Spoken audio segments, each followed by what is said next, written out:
Esta mañana me ha correspondido a mí el privilegio de presentar el siervo que Dios ha escogido para traernos el mensaje a nosotros, su iglesia. Cuando yo lo vi sentado allá, cuando él llegó, me quedé sorprendido porque el siervo que Dios escogió, él trabaja en la misma agencia que yo trabajo ahora. Yo a él lo veo casi todos los días allí, pero yo no sabía que él era adventista, ni él tampoco sabía que yo era adventista. Así que ya nos conocemos de que somos del mismo pueblo de Dios y somos compañeros de trabajo allá en el Departamento de Recursos Naturales. Él es el ayudante especial de la secretaria del departamento y pues yo allí trabajo en la división de presupuesto. Así que el licenciado Samuel Acosta va a ser el que nos va a traer el mensaje en la mañana de hoy. Así que el resto del tiempo para nuestro hermano licenciado Samuel Acosta. Dios le bendiga. Gracias, Miguel. Gracias. Cuando el pastor Ángel Rodríguez me hablaba de que hoy en la mañana tenía que hablar con Miguel, el nombre me parecía conocido. Yo decía, pero ¿cómo que lo conozco? No sabía que trabajábamos juntos. Estoy muy contento de estar acá. Mi nombre es Samuel Acosta.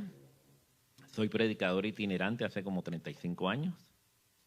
Tuve la oportunidad de estudiar con el pastor Ángel Rodríguez en la Universidad Adventista hace como 35 años. Así que cuando el pastor diga que es joven, ustedes le dicen, no estoy tan segura. De más está decir que yo era mucho más joven que él. Estoy muy contento de estar acá. Hoy vamos a estar hablando un poco de Apocalipsis 7, que es un capítulo del que casi no hablamos. Pero me di cuenta cuando los escuché hablar de la lección que ustedes estaban hablando del juicio, de los abogados, de los jueces. Me dio cierta preocupación porque no me gusta hablar a mí de eso. Así que como hay personas que no creen mucho en los abogados, les voy a pedir que no me crean absolutamente nada de lo que yo diga. Solo crean lo que vamos a leer de la palabra de Dios. ¿Estamos así? Así que para comenzar vamos a orar. Señor, te damos gracias por todas las bendiciones que nos das. Te damos gracias por la vida. Te damos gracias por la libertad. Y te damos gracias, Señor, porque en tu infinita misericordia nos permite reunirnos para hablar de tu palabra. Ahora, Señor, que no salgan de mi boca palabras humanas que no tengan la aprobación divina. En el nombre de Jesús. Amén. En 1 Corintios 14:3 dice, pero el que profetiza habla a los hombres para edificar, para exhortar y para consolar. Ese es el propósito de la profecía. Si nosotros usamos la profecía con otro propósito, pues le estamos desviando de su razón. El libro de Apocalipsis fue escrito en un momento muy difícil del profeta Juan. Y les explico por qué. Juan, que había sido un discípulo, estaba seguro de que Cristo iba a regresar mientras que él estaba vivo. Y él pensaba que la iglesia iba a ir teniendo cada vez más y más éxito hasta cumplir su misión de predicar el evangelio en todo el mundo. Pero por el contrario, las cosas cada vez iban de mal en peor.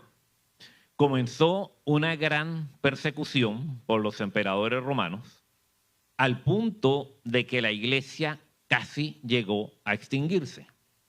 Y los cristianos tenían que vivir en cuevas, en catacumbas, escondidos para poder sobrevivir. Juan, en la isla de Patmos, preso por el evangelio, anciano, enfermo. La tradición dice que lo habían quemado vivo para tratar de matarlo, o sea que estaría lleno de cicatrices, adolorido, porque eso causa dolor permanente en el cuerpo si sobrevive. perdiendo casi las esperanzas, un día recibió una visión. Hay controversia en el año de la visión. Algunos dicen que fue después del año 90, que fue ya cuando él estaba prácticamente muy viejito. Pero si la caída de Jerusalén fue en el año 70 y ninguno de los evangelios la menciona y Apocalipsis no la menciona, pues el libro tuvo que escribirse antes del año 70 y los evangelios también. Entonces, en ese momento difícil y triste, dice la palabra, un día del Señor, Juan tuvo una visión. Y muchos hermanos dicen, fue un sábado. Pues lamento decirle que no creo que haya sido en sábado. Y usted me va a decir, pero fue el día del Señor. Sí, pero el término en el original que se usa para esa expresión es el día en que Cristo viene. Se usa siempre para el día de que Cristo viene.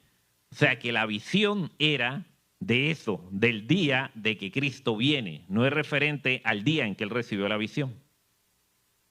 Y Dios le mostró su regreso. Y le mostró todo lo que tenía que suceder antes de su regreso.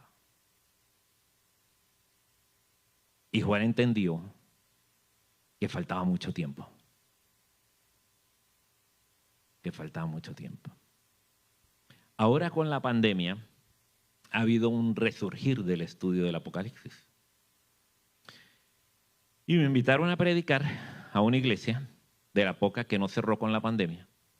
Y cuando salí, una hermanita me preguntó, ¿este ya es el desenlace final?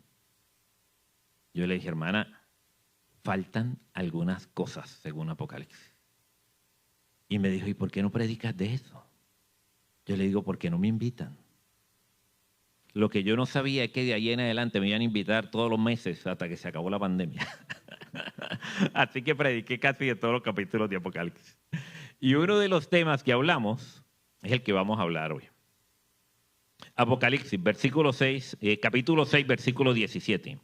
Porque el gran día de su ira ha llegado, ¿y quién podrá sostenerse en pie? Se está hablando de los sellos y de repente dice, mira, viene algo tremendo que la humanidad nunca ha visto. ¿Quién podrá pasar por esa gran tribulación? Entonces, el capítulo 7 es un paréntesis de la historia, donde él va a decir quién va a pasar la gran tribulación. ¿Y qué dice el capítulo 7? Después de esto vi a 4 ángeles de pie sobre los 4 ángulos de la tierra, que detenían los 4 vientos de la tierra para que no soplase viento alguno sobre la tierra, ni sobre la mar, ni sobre ningún árbol. Normalmente en la Biblia, la tierra es donde no hay gente, la mar es donde hay mucha gente, y los árboles son los justos. ¿Por qué en Apocalipsis ese lenguaje es un poco distinto a los otros? Porque Apocalipsis está escrito en clave, tiene su código, y él mismo, la misma Biblia lo explica. Ahora usted lo puede coger literal, que no soplasen los vientos. Ok. El primer problema que nosotros vamos a tener con ese versículo es que es un ángel. Y usted me va a decir, ¿por qué? ¿Por qué tenemos problemas con que es un ángel? La palabra ángel en el griego significa mensajero, pero nosotros tenemos el concepto griego de los ángeles. Y usted me va a decir, ¿cuál es el concepto griego de los ángeles? Ah, bueno. En Grecia hay una diosa pagana llamada Nike, como la marca de los zapatos, Nike. Es la diosa de la victoria. Y los romanos a la diosa Nike la llamaban Victoria. Entonces, para nosotros, un ángel es una persona con alitas y una corona. ese es un ángel. Pero eso no es lo que enseña la Biblia de los ángeles. Si usted va a Hebreos 1:7, hoy vamos a leer mucho en la Biblia porque yo le prometí que la Biblia era la que iba a hablar.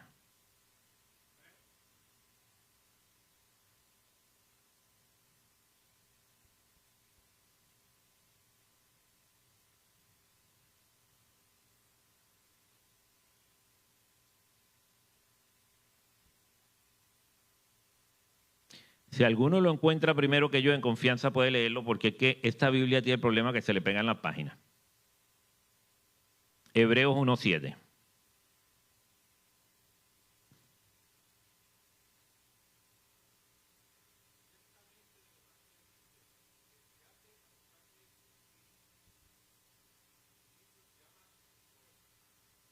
Muy bien. ¿Quiénes son los ángeles? Espíritus, llamas de fuego.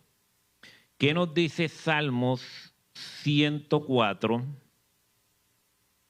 4. Yo lo tengo acá. El que hace a los vientos sus mensajeros y a las flamas de fuego sus ministros. Eso es un ángel. Por excepción, en ocasiones, se usa en nuestro idioma ángel para los mensajeros cuando son personas. Pero la Biblia es clara en quién es un ángel. Entonces, ¿qué nos dice? ¿Qué nos está diciendo Apocalipsis? El texto que estábamos viendo. Que va a detener los 4 vientos. Entonces, lo primero que tenemos que notar es que está diciendo que hay 4 ángeles, por supuesto simbólico, porque el número 4 significa totalidad. Los ángeles destructores. Eso es lo que nos dice el texto. ¿Qué sigue diciendo? Para que no destruyan la tierra. Vi también otro ángel que subía de donde sale el sol y tiene el sello de Dios vivo y clamó a gran voz a los 4 ángeles a quienes se le había dado el poder de hacer daño. Ve que aquí aclara, le llama vientos y acá dice que son ángeles. Aquí aclara quiénes son los destructores. Diciendo, no hagáis daño a la tierra, ni al mar, ni a los árboles, hasta que hayamos sellado en la frente a los siervos de Dios. Ok, aquí tenemos 2 conceptos. El primero que tenemos es el sello de Dios. ¿Cuál es el sello de Dios? Mire, a mí me pasó un día, yo estaba dando la lección en la iglesia donde yo asisto. Y le estábamos dando por internet con el primer anciano. Y el tema estaba relacionado al sello de Dios. Y el primer anciano dice, el sello de Dios es el sábado.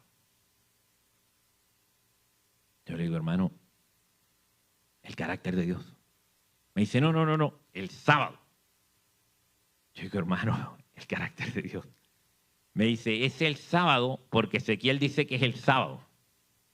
Yo le digo, hermano, es algo muchísimo más grande que el sábado. Vamos a ver Ezequiel. ¿Qué nos dice Ezequiel?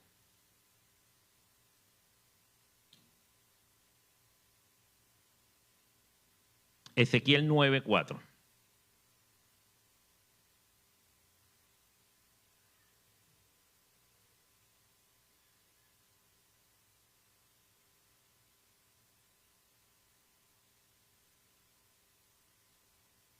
Ezequiel 9:4.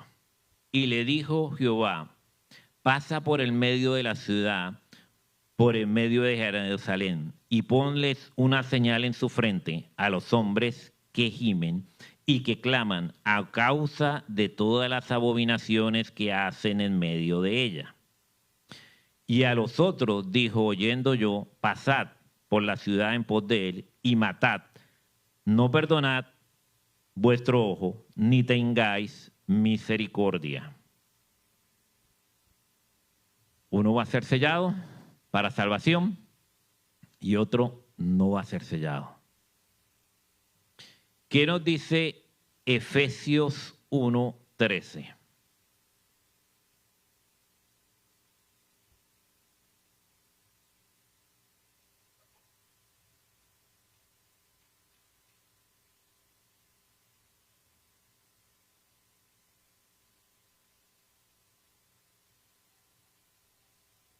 Y él también vosotros, habiendo oído la palabra de verdad, el evangelio de vuestra salvación, y habiendo creído en él, fuiste sellado con el Espíritu Santo. ¿Quién sella?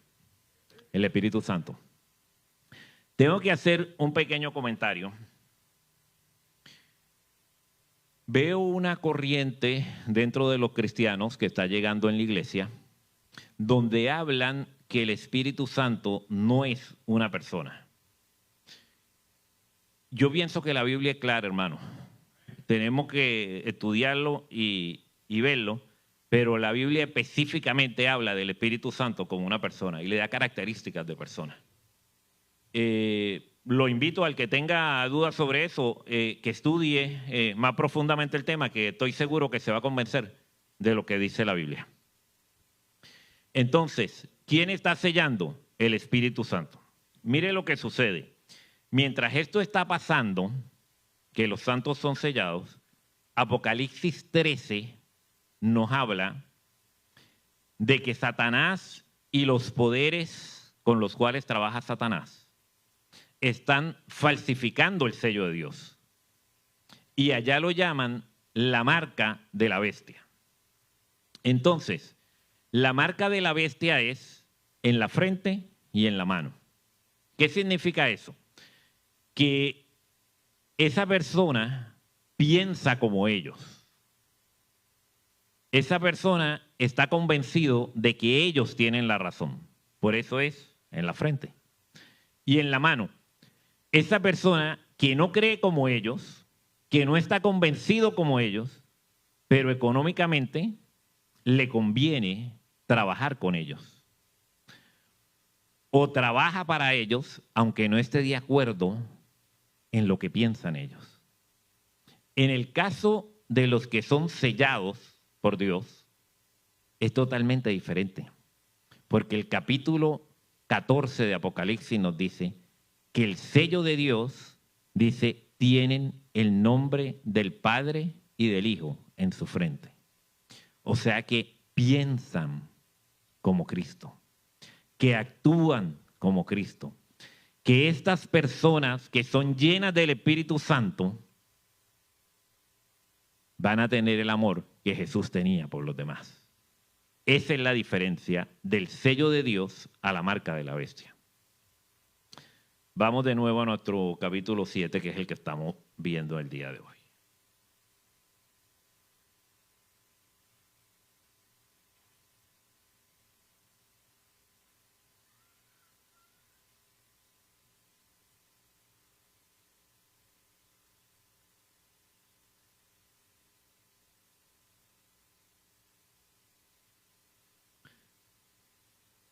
Y oí el número de los sellados, 144,000 sellados, una de la tribu, 12,000 de la tribu de Judá, 12,000 de la tribu de Rubén, 12,000 de la tribu de Gad, y así sigue diciendo.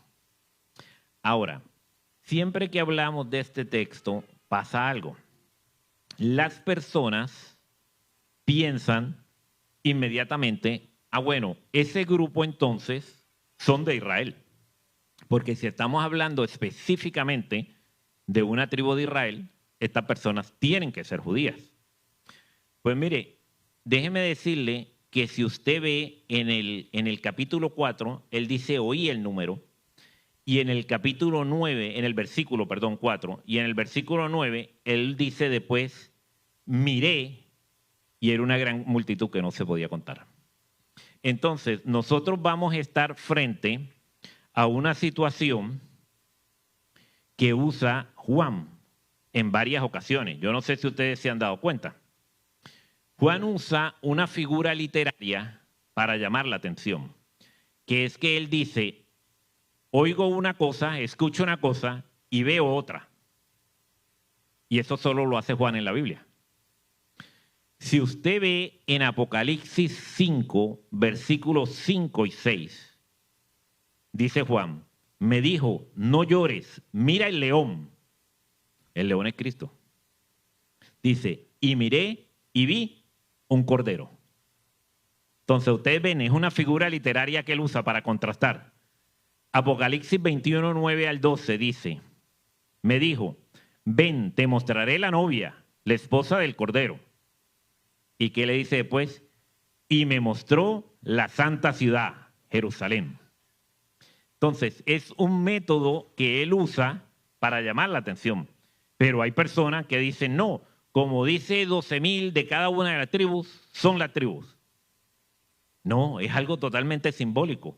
En Apocalipsis estamos hablando de simbología.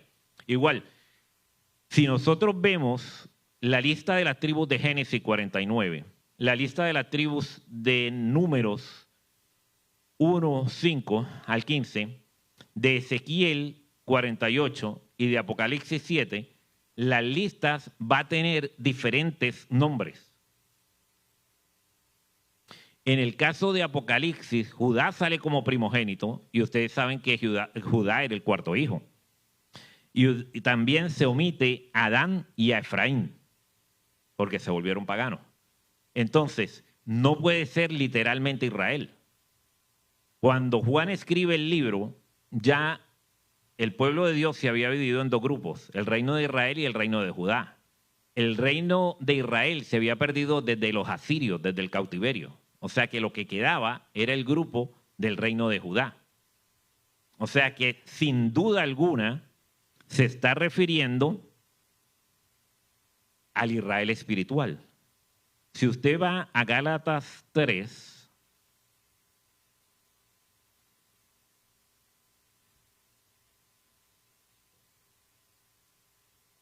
Gálatas 3, versículo 26 dice, pues todos sois hijos de Dios por la fe en Cristo Jesús, porque todos los que habéis sido bautizados en Cristo, de Cristo estáis revestidos. Ya no hay judío ni griego, no hay esclavo ni libre, no hay varón ni mujer, porque todos vosotros sois en Cristo Jesús. Y si vosotros sois en Cristo, ciertamente el linaje de Abraham sois y herederos según la promesa. Es absurdo pensar que en Apocalipsis se está refiriendo de nuevo al pueblo de Israel histórico. Por supuesto que está hablando del pueblo de Israel espiritual. ¿Y qué nos dice Primera de Pedro 2:9? Vosotros sois real sacerdocio, linaje escogido, pueblo santo.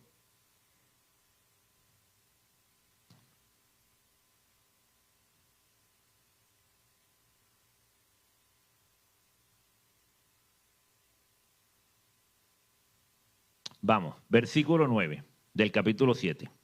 Después de esto miré y aquí una gran multitud, la cual nadie podía contar, de todas las naciones, tribus, pueblos y lenguas, que estaban delante del trono en presencia del Cordero, vestidos de ropas blancas y con palmas en sus manos. Ese es el cumplimiento de la fiesta de los tabernáculos, del cual habla Levíticos 23, 34 en adelante y Deuteronomio 16, 13 en adelante. ¿Dónde estaba la gran multitud? En la presencia de Dios en el cielo. Entonces, este grupo, que se llama la gran multitud, que se llama los 144,000, que se llama los remanentes, son los que pasan la gran tribulación, los que ven a Jesús venir en gloria, la segunda venida, y los que van a reinar con Jesús en la eternidad. Es el mismo grupo. Lo que pasa es que le da diferentes nombres por diferentes motivos, pero es el mismo grupo. Y vamos a verlo, vamos a seguir leyéndolo. Y clamaban a gran voz diciendo, la salvación pertenece a nuestro Dios que está sentado en el trono y el Cordero. Y todos los ángeles estaban en pie alrededor del trono, y de los ancianos y de los 4 seres vivientes, y se postraron sobre su rostro delante del trono y adoraban a Dios, diciendo, Amén. La bendición, la gloria, la sabiduría y la acción de la gracia y la honra y el poder y la fortaleza sean a nuestro Dios por todos los siglos de los siglos. Amén. Entonces uno de los ancianos habló diciéndome, estos que están vestidos de ropas blancas, ¿quiénes son y de dónde han venido? Y yo le dije, Señor, tú lo sabes. Y él me dijo, estos son los que han salido de la gran tribulación y han lavado sus ropas y las han emblanquecido en la sangre del Cordero. Por esto están delante del trono de Dios y le sirven de día y de noche en su templo. Y el que está sentado sobre el trono extenderá su tabernáculo sobre ellos. Ya no tendrán hambre ni sed ni sol caerá más sobre ellos, ni calor alguno. Porque el Cordero que está en medio del trono los pastoreará y los guiará por fuentes de agua viva, y Dios enjuagará sus lágrimas de los ojos de ellos. ¿Y qué decía el Salmo 23? Jehová es mi pastor. Él los pastoreará. Amén. Amén. Que han pasado por la gran tribulación. Si ustedes van a Daniel 12, ¿qué nos dice Daniel 12? 12:1. En aquel tiempo se levantará Miguel el gran príncipe, que está de parte de los hijos de tu pueblo.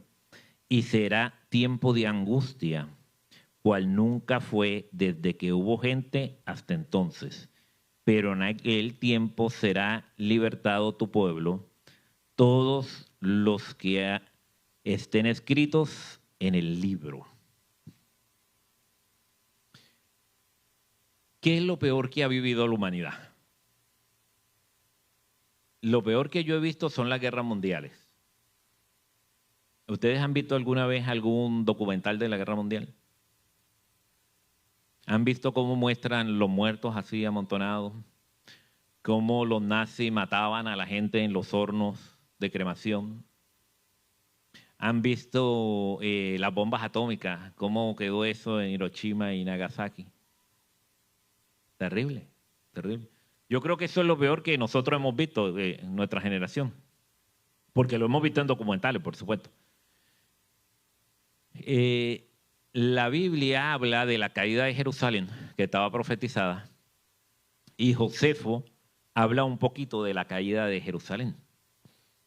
Y la caída de Jerusalén es como lo peor que menciona la Biblia, lo peor que se ha visto. Y es interesante por dos razones. Primero, porque le pasó al pueblo de Dios. Y segundo, por la barbarie que sucedió cuando cayó Jerusalén. ¿Qué sucedió? Ellos llegaron a comerse entre ellos, canibalismo. Porque el gran general Tito, que después llegó a ser emperador, rodeó la ciudad y la gente comenzó a morirse de hambre. Después se incendió la ciudad y después se cumplió la profecía que Jesús hizo, que no quedó piedra sobre piedra, desapareció la ciudad completa. Y cuenta Josefo que los esclavos en Damasco, porque Damasco era la capital de la región, llegaron a costar 2 por el precio de 1. Por eso decía la profecía de Jeremías, ay de las doncellas de Israel. 2 por el precio de 1 llegaron a costar los esclavos. Y el oro llegó a costar, la onza bajó a 1/3 de precio. Porque Jerusalén era tan y tan y tan rica, porque Dios los había bendecido tanto, que tenían tanto oro, que se inundó el mercado de oro, a tal extremo que se cayó el precio. Eso fue la caída de Jerusalén. Y los fariseos, que eran los que dominaban en ese momento,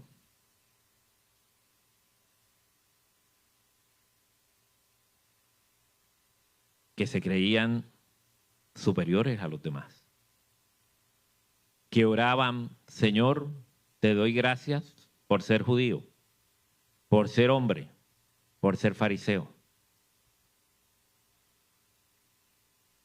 Desaparecieron. Desaparecieron. Y Jesús se refería a ellos como sepulcros blanqueados. O sea que la religión como tal que ellos habían construido no está basada en el amor de Dios, sino estaba basada en sus tradiciones humanas.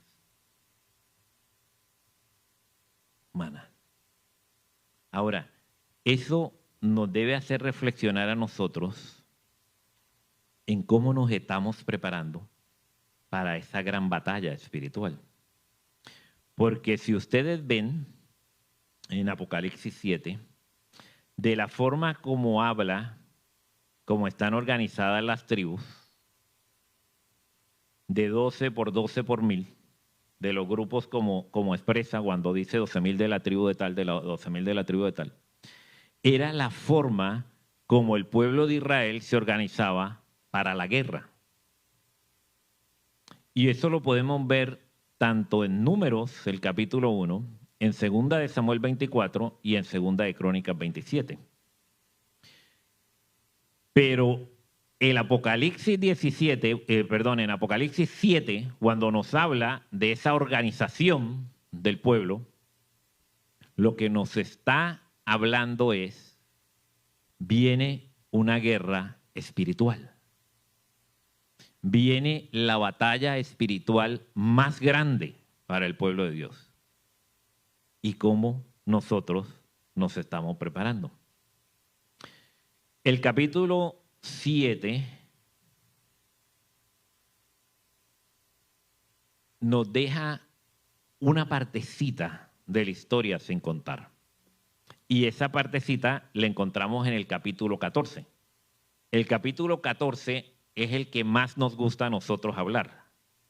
Lo que pasa es que nosotros siempre hablamos del versículo 6 al 12. Pero del 1 al 5 es bien interesante y vamos a verlo. Después miré y he aquí que el Cordero estaba de pie sobre el monte Sinaí y con él 144,000 que tenían el nombre de él y el nombre escrito en su frente. El sello de Dios. Nos confirma este texto que los 144,000 que él había escuchado antes de la gran tribulación son los salvos que están con el Cordero. Nos confirma el mensaje. Y oí una voz del cielo como estruendo de muchas aguas y como sonido de un gran trueno, y la voz que oí era como de arpistas que tocaban sus arpas y cantaban un cántico nuevo delante del trono y delante de los 4 seres vivientes y de los ancianos, y nadie podía aprender el cántico sino aquellos 144,000 que fueron redimidos entre la tierra. La palabra redimidos también se usa rescatados, porque como pasaron por la gran tribulación. Entonces son los que no se contaminaron con mujeres, pues son vírgenes. Me invitaron a predicar en una iglesia y cuando salí me dice el hermano, yo me congrego con otra denominación y donde dice ahí que son jóvenes que no se contaminaron con mujeres, es que lo que se van a salvar son varones. Yo le, hermano, eso no dice ahí, eso es algo simbólico. Dice, sí, pero ahí dice que no se contaminaron con mujeres. Yo le digo, pero es que cuando habla ahí de mujeres, está hablando de Apocalipsis 17, que está hablando de religiones, porque dice que es una mujer que tiene hijas, que es la religión cristiana que se unió con Roma pagana, hicieron un sistema político religioso. Y está hablando de que estas personas no tienen las doctrinas de esas iglesias que se contaminaron. Entonces el hermano se quedó pensando, así, no tiene nada que ver con ese aspecto. Entonces son los que no se contaminaron, pues son vírgenes. Estos son los que siguen al Cordero por donde quiera que va. Estos fueron redimidos de entre los hombres como primicia para Dios y para el Cordero. Y en sus bocas no fue hallada mentira, pues son sin mancha delante del trono de Dios.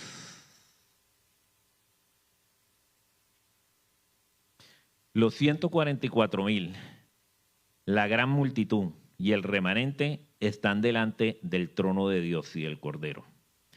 Fueron rescatados, pasaron por la gran tribulación. Estaban vivos cuando Cristo regrese por segunda vez y sirven al Cordero por la eternidad.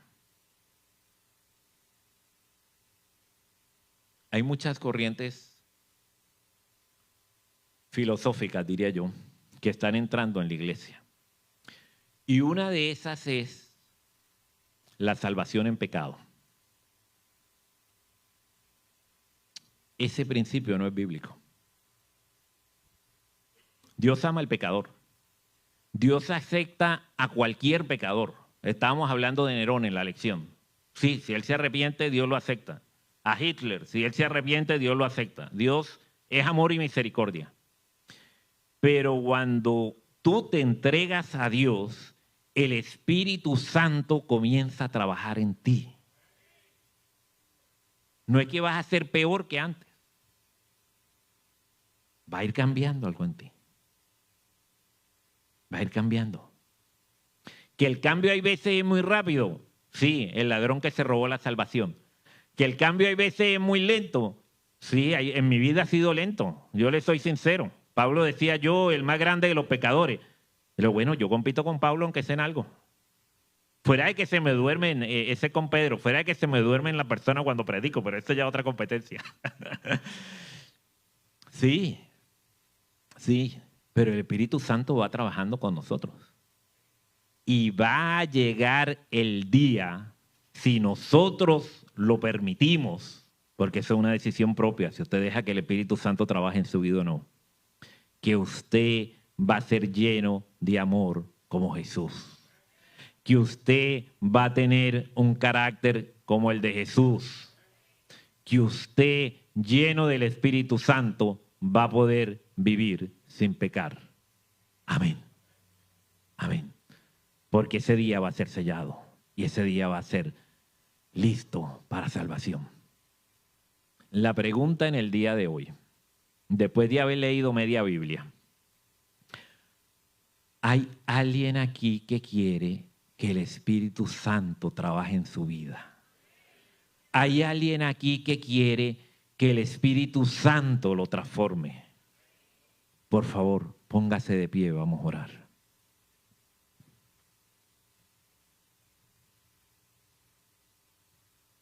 Señor, aquieta tu iglesia una vez más. Sabemos que tú tienes planes maravillosos con nosotros, pero en tu infinito amor nos diste libre albedrío. Y nosotros tenemos que tomar la decisión si queremos que tú trabajes en nuestras vidas. Hoy tu iglesia aquí reunida se ha levantado para pedirte que trabajes en nuestras vidas. Que nos transformes, Señor. Que quites el deseo del pecado natural en nosotros. Genético, Señor. Quítalo. Llénanos de tu Santo Espíritu para muy pronto poder decir, este es nuestro Dios, en Él hemos creído y Él nos salvará. Ahora, Señor, bendícelos con esa bendición que tú le dabas a tu pueblo en el pasado. Jehová te bendiga y te guarde. Haga resplandecer el rostro en medio de ellos y ponga en ti paz. Que Dios los bendiga. Amén.